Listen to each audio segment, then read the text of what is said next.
जय श्री कृष्ण। भारती शिंगाड़ा अनेरी वानगीमां आपनुं हार्दिक स्वागत है। तो चालो आज आपणे बनावीशुं फ्रेंच फ्राई जे बजारमां मळे छे एवी, अने व्रत पण होय तो आपणे खाई सकीए, श्रावण मास पण होय तो खाई सकीए छीए। तो चालो बनावीए फ्रेंच फ्राई। तो जो सौ प्रथम लीधा छे आपणे अहींया बटेटा, तो बटेटाने पेला धोई नाख्या छे। हवे आपणे एने छाल काढी लेवानी छे। तो आ रीते आपणे पीलरथीने बधी छाल काढवानी छे। जो आ छाल काढी पछी तमारी पासे जो फिंगर चिप्स करवानुं मशीन होय तो तमे एमां पण करी शको छो, अथवा न होय तो तमे छरीथी पण तमारा हाथे एकदम मस्त रीते चिप्स करी शको छो। तो जो मारी पासे तो छे आ चिप्स करवानुं मशीन एटले हुं आमां करूं छुं, अने आ न होय तो तमे छरीथी पण करी शको छो। तो आ रीते बटेटું मूकी देवानुं छे, पेला एनी उपर आ ढांकवानुं छे, पछी आने जोशथी अहींया उपरथी प्रेस करवानुं छे।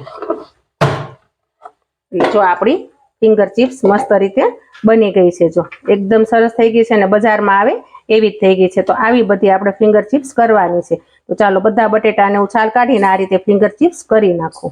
जो आपणे बधा बटेटानी छाल काढीने आ रीते आपणे फिंगर चिप्स थई गई है। तो फिंगर चिप्स थती थी त्यां सुधी मैं अहींया एक वासण लीधुं हतुं, एमां मैं पाणी गरम थवा मूक्युं हतुं, अने ई ते धीमा गैसे ज मूक्युं छे कारण गरम थाय एवुं। जो ठंडा पाणीमां तमे चिप्स नाखो तो तमारे ठोठड़ी थई जाय, तो व्यवस्थित कड़कड़ी नहीं थाय, क्रिस्पी। तो हवे आपणे एमां जे चिप्स करी हती आपणे एड करीशुं गरम पाणीमां।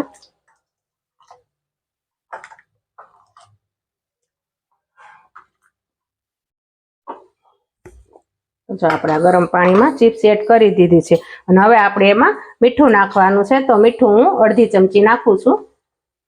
हवे आपणे एने 5 मिनिट गरम पाणीमां रेवा देवानी छे, पछी आपणे एने काढी लेवानी छे। तो जो आपणे आ गरम पाणीमां चिप्स मूकी हती बफावा, तो एने 5 मिनिट आपणे आ रीते गरम पाणीमां रेवा दीधी छे, अने आपणी चिप्स पण मस्त रीते बफाई गई छे। तमारे चेक करवी होय तो आने आवी रीते चिप्स लई हाथमां आम नखथी जोजो, एटले आपणे एम तरत ज भांगी जशे, एटले आपणी चिप्स बफाई गई है। तो हवे आपणे एने कई कॉटननुं कपडું में लीधुं छे, तो कॉटनना कपड़ा पर आ रीते पोળી पोળી करीने एने सूकवी देवानी छे।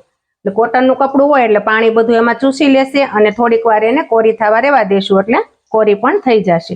તો પાણી નિતારીને આ રીતે તમારે બધી ચિપ્સ પાથરવાની છે। તો ચાલો આ રીતે બધી ચિપ્સ હું કોરી કરવા મૂકી દઉં। તો જો આપણી ચિપ્સ આપણે ઠંડી કરવા મૂકી હતી, ઠંડી પણ થઈ ગઈ છે અને કોરી પણ મસ્ત રીતે થઈ ગઈ છે। તો હવે આપણે એમાં જે તપકીનો લોટ કહે છે, યા તપકીનો લોટ પણ કહેવાય, અને ઘણા લોકો આરાનો લોટ પણ કહે છે, ફરાળમાં ચાલે। તો હવે આપણે એને એડ કરવાનું છે। તો આપણે એમાં થોડો થોડો એડ કરતા જશું અને મિક્સ કરતા જશું। જો આ રીતે હાથ વડે તમારે એમાં મિક્સ કરવાનો છે, એટલે બધી ચિપ્સની અંદર લોટ એકદમ કોટ થઈ જાય। જો આ રીતે બધી ચિપ્સમાં ચડી જાય એકદમ એ રીતે। જો આ રીતે તમે કરો એટલે ઉપર નીચે થાય એટલે બધી ચિપ્સ આપણે કોટ થઈ જશે। તો જો આપણે સરસ રીતે કોટ પણ થઈ ગઈ છે। ત્યાં સુધીમાં મેં અહીંયા તેલ પણ ગરમ થવા મૂકી દીધું હતું, તો તેલ પણ આપણું ગરમ થઈ ગયું છે। તો હવે આપણે એમાં ચિપ્સ તળવા મૂકવાની છે। તો આપણે એક એક એમાં મૂકવાની છે આ રીતે। અને છે ને તમારે ખાસ કરીને ધ્યાન રાખજો કે તેલ આમાં બહુ ગરમ નથી થવા દેવાનું, અને તેલ જાજુ પણ નથી રાખવાનું, નહીતર તમારે આ ઉભરાઈને બહાર નીકળશે આ રીતે।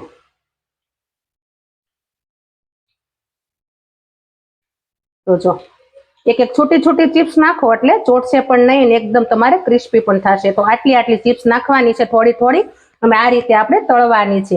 થોડીક બ્રાઉન થાય ત્યાં સુધી તળવાની છે। હવે આપણે એને ગેસને ધીમો પણ જો કરી નાખ્યો છે। ચિપ્સ તળાય ત્યારે ગેસને ધીમો કરવાનો, એટલે ધીમા તાપે મસ્ત રીતે આપણી ક્રિસ્પી ચિપ્સ થઈ જશે। એ તળાશે ત્યાં સુધી જો આપણે મસાલો કયો કયો લીધો બતાવી દઉં તમને। તો ચિપ્સની ઉપર આપણે વેરવાનું છે કાળી મરીનો પાવડર આવે એ છે, મીઠું છે, અને લાલ મરચું પાવડર છે, અને ચાટ મસાલો છે। આપણે આ 4 જ મસાલા આપણે એની ઉપર વેરવાના છે, એટલે એનાથી બહુ મસ્ત સ્વાદ આવશે અને ખાવામાં પણ બહુ મસ્ત લાગશે। તો જો આપણે ચિપ્સ પણ અહીંયા તળાય છે, હવે આપણે એના રીતે ઝારાથીને ફેરવતું જવાનું છે। તો હજી આપણે બ્રાઉન નથી થઈ એટલે હજી થોડી વાર આને તળાવા દેશું। તો જો આપણી ફ્રેન્ચ ફ્રાઈ આપણે તળવા મૂકી હતી મસ્ત રીતે તળાઈ ગઈ છે, અને કલર પણ ફરી ગયો છે, બ્રાઉન કલર થઈ ગયો છે। તો આ રીતે તમારે તળવાની છે, અને મીડિયમ ગેસ ઉપર તળવાની છે। જો અવાજ પણ આવશે, એકદમ ક્રિસ્પી થઈ ગઈ છે। જો તમે બહાર જાઓ છો ફ્રેન્ચ ફ્રાઈ ખાવા એના જેવી રીતે। હવે આપણે એક બાઉલ લીધું છે, બાઉલમાં આપણે કાઢશું। એકદમ મસ્ત ક્રિસ્પી છે, કારણ કે આવી હોય કડકડી તો જ ભાવે છોકરાઓને બધાને. હવે આપણે એમાં મસાલો કરીશું. તો મસાલામાં આપણે મીઠું નાખશું પહેલા, ત્યાર પછી આપણે મરી પાવડર, ત્યાર પછી આપણે લાલ મરચું પાવડર, ત્યાર પછી આપણે ચાટ મસાલો. ચાટ મસાલો નાખશો તો એનાથી સ્વાદ બહુ મસ્ત આવશે, એટલા માટે. હવે આપણે એને મિક્સ કરી નાખવાની છે. જો આ રીતે. તો જો આપણી ફ્રેન્ચ ફ્રાઈ થઈ ગઈ છે તૈયાર, એકદમ ક્રિસ્પી આપણી ફ્રેન્ચ ફ્રાઈ તૈયાર છે.